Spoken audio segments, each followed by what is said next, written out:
बार्शीमध्ये शिवसेनेच्या प्रचार रॅलीवर दगडफेक करण्यात आली आणि या दगडफेकीमध्ये प्रचार रॅलीतील 2 महिला जखमी झाल्या।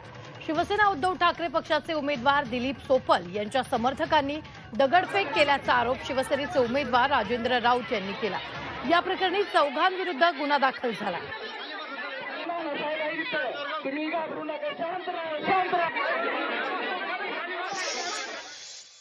असा प्रकार जो घडला त्याचा मी निषेध करतो। कारण ज्या महिला भगिनी त्या ठिकाणी त्या प्रचारामध्ये होत्या त्या ठिकाणी त्यांच्या गुंड कार्यकर्त्यांनी त्या ठिकाणी त्यांच्या विरुद्ध दगडफेक केली, रक्तबोंबळ त्या माझ्या माता भगिनींना केलेला आहे आणि तिथल्या काही तरुण पण 2 तरुणाला पण दगड लागली आणि त्यांना पण रक्तबोंबळ केलेला आहे आणि नेहमीच करतात। एकदा 2004 मध्ये सुद्धा मला स्वतःला तसा प्रकार घडलेला होता आणि अशा ज्या घटना त्यांच्याकडून घडतात आणि आज तर एवढा केसवानी प्रकार केला की माझ्या माता भगिनींवरती दगडफेक करतात आणि याचं उत्तर एका मिनिटात आम्ही देऊ शकतो, परंतु आम्ही शांततेने ही निवडणूक पार करण्याच्या दृष्टिकोनातून आम्ही या ठिकाणी प्रयत्न करतोय।